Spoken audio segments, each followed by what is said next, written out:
ప్రభుని అంగీకరించక మునుపు మాయముల చేత, కుయుక్తి చేత, వంచన చేత నువ్వు అది చేస్తే నీకు ఇది వస్తుంది, నువ్వు ఇది చేస్తే నీకు అది వస్తుంది, మేము రొక్కుకుంటే అది వస్తుంది, రకరకాలైనటువంటి మాటలు చెప్పి మన హృదయాలు గాయపరచబడుతూ వచ్చాను. నిజమైనటువంటి దేవుని కనుక కొట్టుకొని పోతూ వచ్చాను. స్థిరత్వమైనటువంటిది లేదు. దొరకనటువంటి వారిని, జారిపోతున్నటువంటి వారిని. అందుకనే ఆశాపు రాస్తున్నాడు కదా, నా కాళ్ళు జారిపోతా, నిలబడలేకపోతా. అయితే మన దేవుడు ఎటువంటి వాడు? ఈ దినమున ప్రభువుని మనం ఎందుకు ఆరాధించాలంటే ఆయన ఎటువంటి వాడు స్థిరపరచుటకు శక్తివంతుడు. ఆయన ఏం చేశారో చూసుకొని 4 విషయాలు క్లుప్తంగా చెప్తాను, ముగించుకొని మనం ఆరాధించుకుందాం. మొట్టమొదటి విషయం మనకు తెలిసినటువంటి భాగంలో కీర్తనలు 40వ అధ్యాయం. కీర్తనలు 40వ అధ్యాయము 2వ వచనాన్ని దయచేసి కలిసి చదువుకుందామా? కీర్తనలు 40వ అధ్యాయము 2వ వచనం కలిసి చదువుకుందాం. నాశనకరమైన గుండెలో నుండి, జిగటగల దొంగ ఊబిలో నుండి ఆయన నన్ను పైకెత్తెను.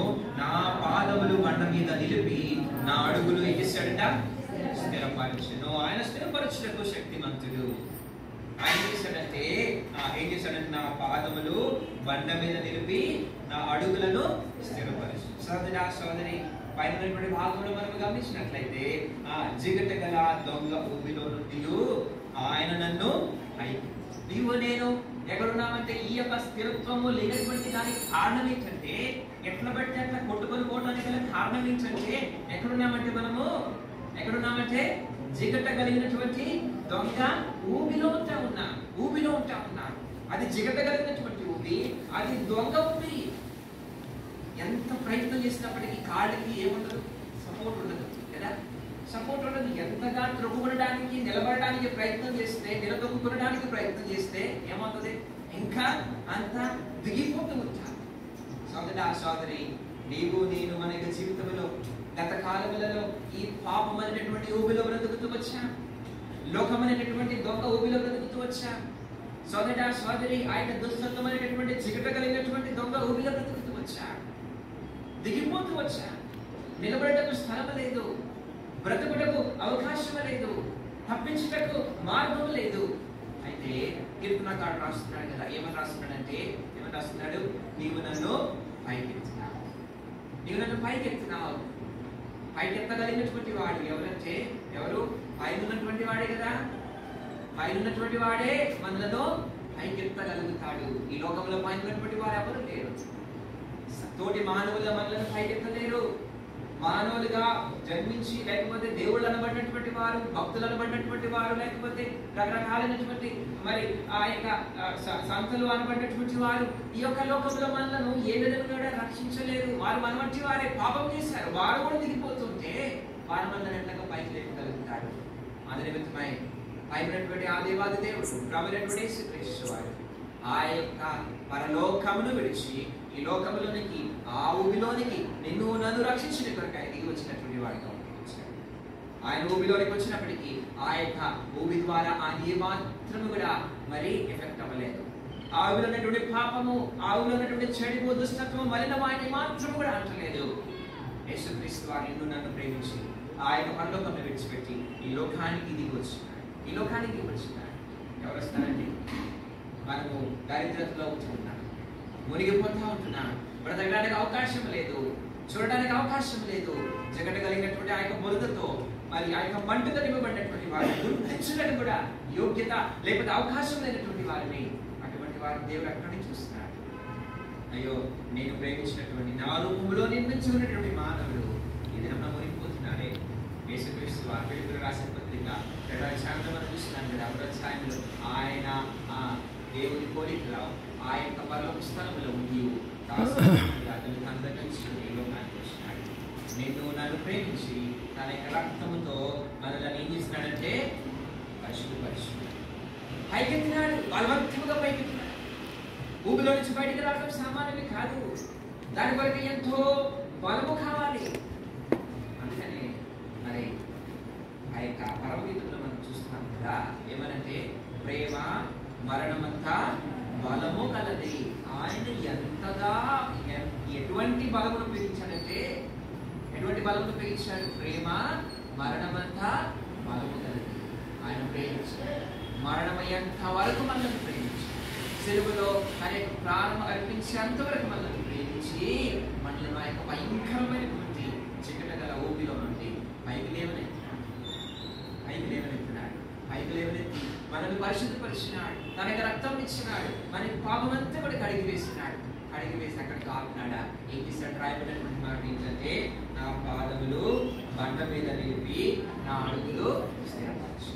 కనుక ఆయన స్థిరపరచుటకు శక్తిమంతుడని జ్ఞాపకం చేసుకుంటూ ఆయన స్థిరపరచుటకు శక్తిమంతుడు.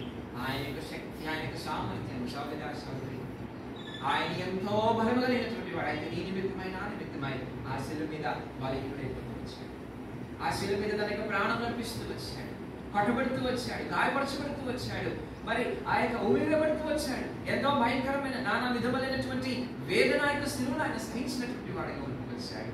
తద్వారా మరణమంతా బలమైనటువంటి ప్రేమను మన పక్షులను చూపించి మనలను పైకెత్తి మనల్ని పరిశుద్ధపరిచి ఈ దినమున బండ మీద ఆ బండ క్రీస్తే అని జరిగిన వాక్యంలో మనం చూస్తున్నాం. ఆయనే మనకు ఏమైనాడు? ఆధారమైనాడు. ఈ దినమున మనము ఆయన మీద ఆధారపడి మన యొక్క పాదములు స్థిరపరచబడినటువంటివిగా ఉన్నాయి. ఆయనే మనకు ఆధారం. చిన్నపిల్లలు చూస్తాం కదా, చిన్నపిల్లలు అప్పుడెప్పుడు ప్రారంభిస్తున్నప్పుడు వారు సొంతగా లేవలేరు, సొంతగా లేచి నిలబడలేదు. అప్పుడు ఏం చేస్తారంటే వారికి ఏదైనా సరే ఆసరా తీసుకుంటారు, ఏదైనా సరే పట్టుకుంటారు, పట్టుకొని సోదరి ఆ విధముగా నిలబడుటకు, స్థిరపరచబడుటకు, కళ్ళన్నింటి వారిగా ఉండేటి కొరకై దేవుడు చేస్తాడు. మనను ప్రేమించున్నాడు. ఆ యొక్క జిగట కలిగినటువంటి ఈ దినమున రక్షించబడినావా? పాపము నుంచి, శాపము నుంచి, లేకపోతే లోకము నుంచి, ఆ యొక్క భయంకరమైనటువంటి జిగట గల ఊగుల నుంచి రక్షించబడినావా? ఈ దినమున నీవు ఆ యొక్క స్థిరమైనటువంటి యేసు క్రీస్తు వారి మీద ఆధారపడి స్థిరపరచబడుతూ వచ్చావా? అయితే ప్రభుని ఆరాధించు. ప్రభువా నీకు మహిమ కలుగును కాక, యేసు ప్రభు ద్వారా నీకు మహిమ కలుగును కాక, ఎందుకంటే నీకు నన్ను స్థిరపరచుటకు శక్తిమంతుడు. మొట్టమొదటి విషయం. రెండో విషయాన్ని చూసుకున్నాం రండి. రెండో విషయం కీర్తనలు 92వ అధ్యాయం. కీర్తనలు 92వ అధ్యాయం 13వ వచనం చదవండి అమ్మా దయచేసి ఎవరైనా సరే. యెహోవా మందిరంలో నాటబడిన వారై చాలండి. రెండోదిగా ఆయన మనలను ఎక్కడ స్థిరపరిచిన, మొట్టమొదటిగా యేసు క్రీస్తు వారిని పడినటువంటి బండ మీద మనం స్థిరపరచబడినటువంటి వారిని. రెండోదిగా రాయబడినటువంటి మాట ఏంటంటే, ఇది యెహోవా మందిరములో నాటబడిన వారై అనే మాటను చూస్తున్నాం. పెట్టబడిన వారు కాదు, తీసుకురాబడినటువంటి వారు కాదు, కానీ రాయబడినటువంటి మాట యేసు యెహోవా మందిరములో నాటబడిన వారై వారు మన దేవుని ఆవరణములలో వర్ధిల్లుదురు అనే మాటను చూస్తున్నాం. ఆయన మనల్ని రక్షించి విడిచిపెట్టలే. ఆయన ఏం చేశారు? రెండోదిగా సౌదరి రాయబడినటువంటి మాట, ఆయన తన యొక్క మందిరములో మనలను నాటినటువంటి వాడిగా ఉంటున్నాడు. నాటడం అంటే భూమి తవ్వి దాంట్లో మొక్కను పెడతారు, దానిని నాటడం అంటారు. ఎందుకు అనగా ఆ మొక్క కదలకుండా ఆ యొక్క భూమిలో ఉన్నటువంటి సారం పొంది ఆ మొక్క ఎదుగునట్లుగా అది నాటబడాలి. కనుక సోదరి రెండోదిగా ప్రభుని మనం ఎందుకు ఆరాధించాలంటే, ప్రభువా నీవు నన్ను స్థిరపరిచినావు. ఎక్కడ స్థిరపరిచినావు అంటే నీ యొక్క మందిరములో స్థిరపరిచినావయ్యా. ఈ యొక్క మందిరములో స్థిరపరిచినావు. ఈ యొక్క దినమున ఈ లోకంలో అనేక మంది ఉన్నారండి. ఈ లోకంలో అనేక సంఘాలు ఉంటున్నాయి, అనేక రకాలైనటువంటి బోధనలు ఉంటున్నాయి, అనేక రకాలైనటువంటి ఆలోచనలు, విధానాలు, లేకపోతే మరి ప్రక్రియలు కనబడుతున్నాయి. అయితే జీవము కలిగినటువంటి దేవుని సంఘములో నీవు తీసుకురాబడుతూ వచ్చావు. ఒక దైవికమైనటువంటి క్రమము కలిగినటువంటి సంఘంలోకి నీవు తీసుకురాబడుతూ వచ్చావు కదా. ఎవరైనా సరే దేవునికి మందిరానికి వచ్చిన తర్వాత నీవు ఏదైనా చెప్పు, ఎంత మరి గొప్ప గొప్ప పాటలైనా వాడు, లేకపోతే ఎంత పెద్ద మ్యూజిక్ అయినా పెట్టు, లేకపోతే ఎంత ఆశ్చర్యకరమైనటువంటి భవనాలైనా కట్టు, ఎక్కడికి వెళ్ళలేము. ఎందుకంటే ప్రభు మనల్ని ఏం చేస్తున్నాడు? నాటినాడు. ఇక మందిరంలో నాటినాడు. కష్టమైనా సుఖమైనా సరే, మంచి అయినా చెడు అయినా సరే, లేకపోతే బాధ అయినా సరే, సంతోషమైనా సరే కదండి, ఏదైనా సరే ప్రభా నీ మందిరంలోనే, ఏదైనా సరే ప్రభా నీ మందిరంలోనే ఉంటా. అందుకని దావీదు మహారాజు అంటాడు కదా, ఆయన యొక్క మందిరంలో నేను సదాకాలము వాసం చేశాను.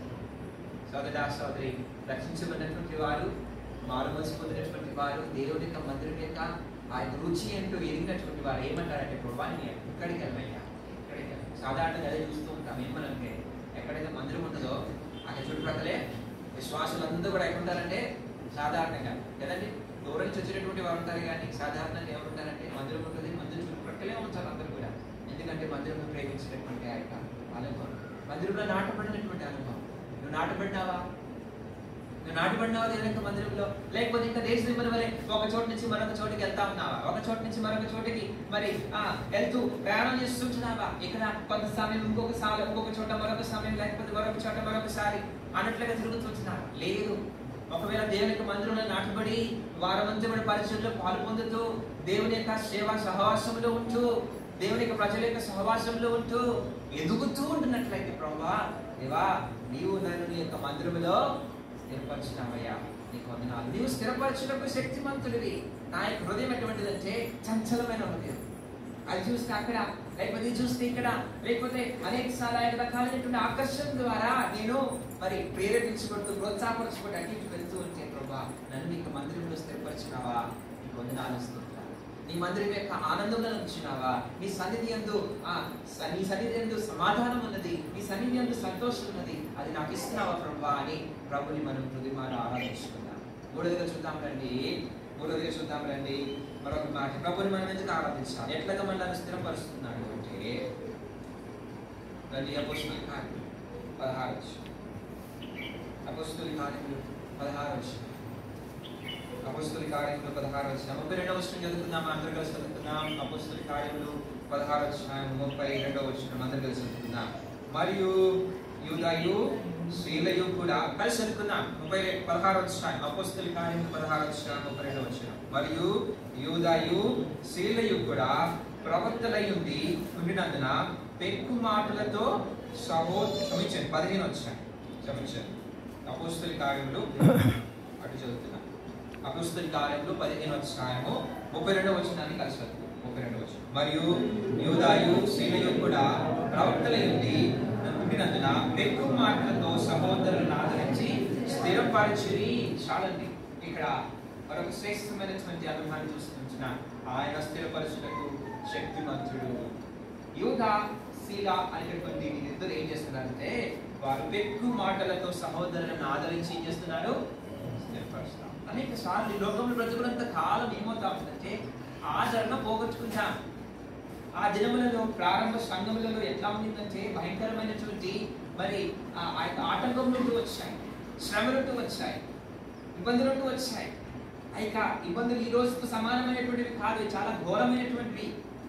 దొరికినటువంటి వారిని దొరికినట్లుగా చంపబడుతూ వచ్చారు లేదా ఏ విధంగా అయితే సౌలు చేస్తూ వచ్చాడో ఆ యొక్క ప్రభు నమ్ముకున్నటువంటి వారిని హింసిస్తూ వచ్చారు, బాధపడుతూ వచ్చారు, లేక చంపుతూ వచ్చారు.